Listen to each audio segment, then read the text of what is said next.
Bismillahirrohmanirrohim. Assalamualaikum warahmatullahi wabarakatuh.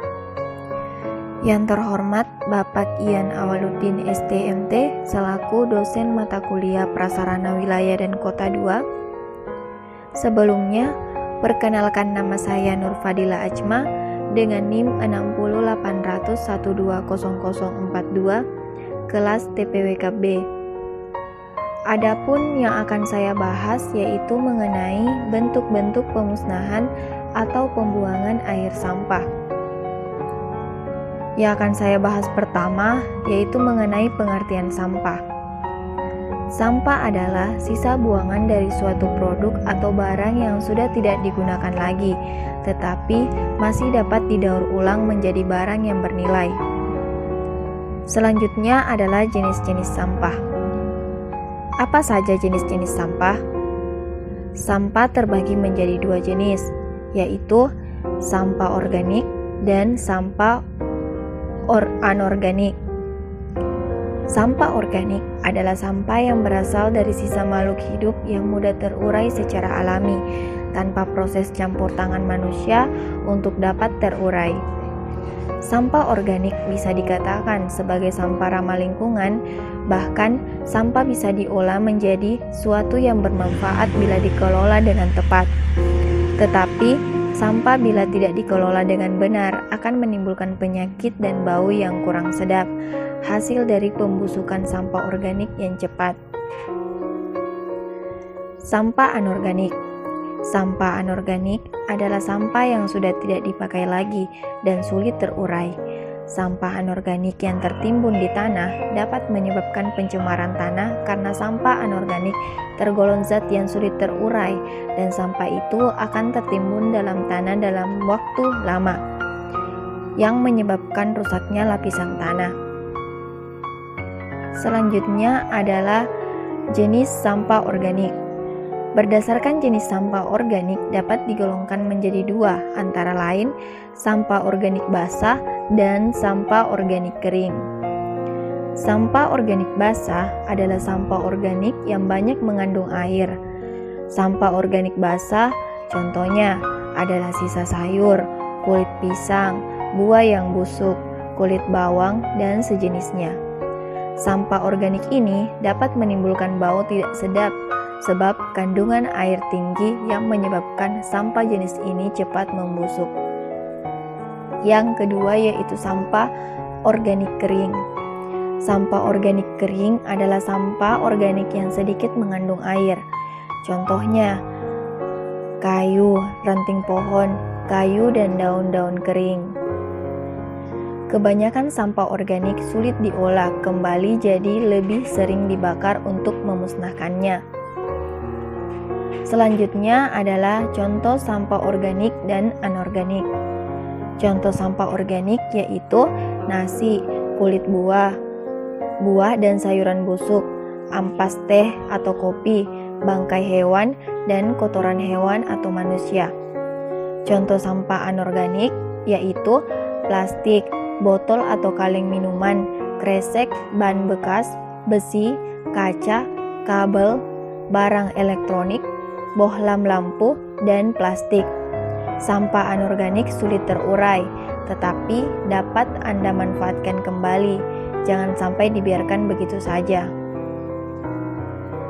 Selanjutnya adalah pengelolaan sampah.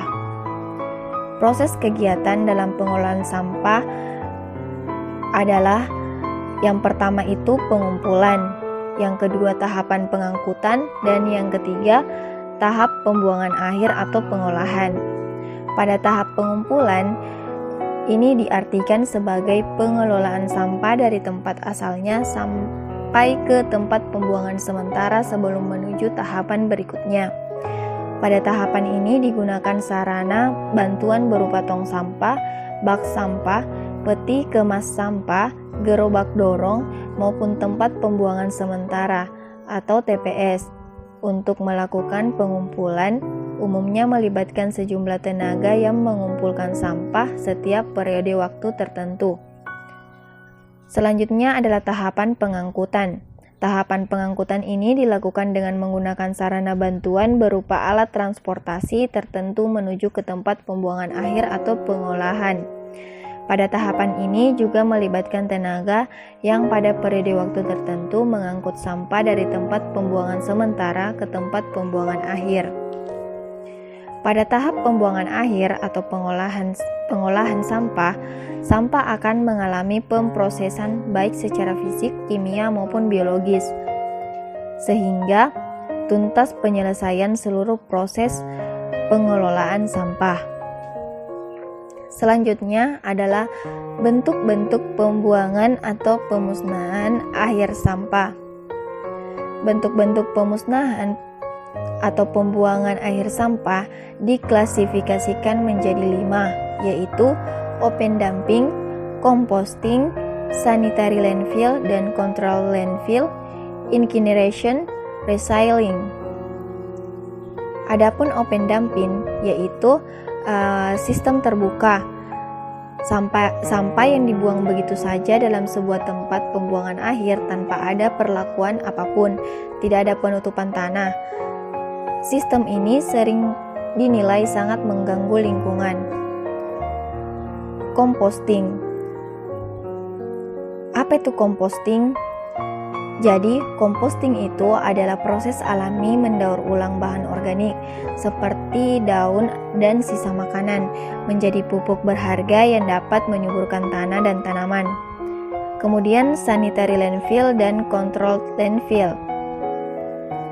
Sistem control landfill merupakan peningkatan dari open dumping untuk mengurangi potensi gangguan lingkungan yang ditimbulkan. Sampah ditimbun dengan lapisan tanah setiap 7 hari dalam operasionalnya untuk meningkatkan efisiensi pemanfaatan lahan dan kestabilan permukaan TPA atau tempat pembuangan akhir. Maka dilakukan juga perataan dan pemadatan sampah. Adapun sistem sanitary landfill merupakan sarana pengurangan sampah ke lingkungan yang disiapkan dan dioperasikan secara sistematis. Ada proses penyebaran dan pemadatan sampah pada area pengurangan dan penutupan sampah setiap hari. Penutupan sel sampah dengan tanah penutup juga dilakukan setiap hari. Yang keempat yaitu incineration. Insinerasi atau incineration atau pembakaran sampah ini adalah teknologi pengelolaan sampah yang melibatkan pembakaran bahan organik. Hasil kerja insinerasi adalah abu, gas sisa hasil pembakaran, partikulat, dan panas. Gas yang dihasilkan mengandung polutan, maka harus dibersihkan terlebih dahulu sebelum dilepas ke atmosfer. Sedangkan panas yang dihasilkan bisa dimanfaatkan sebagai energi pembangkit listrik. Yang terakhir yaitu recycling. Recycle adalah salah satu bagian dari 3R, yaitu reuse, reduce, dan recycle, maupun 4R, replace, atau 5R, replant. Secara singkat, recycle dapat diartikan sebagai daur ulang. Pengertian ini berarti merupakan sebuah proses mengolah kembali sampah atau benda-benda bekas menjadi barang atau produk baru yang memiliki nilai manfaat. Misalnya, mendaur ulang sampah plastik menjadi barang yang memiliki nilai guna.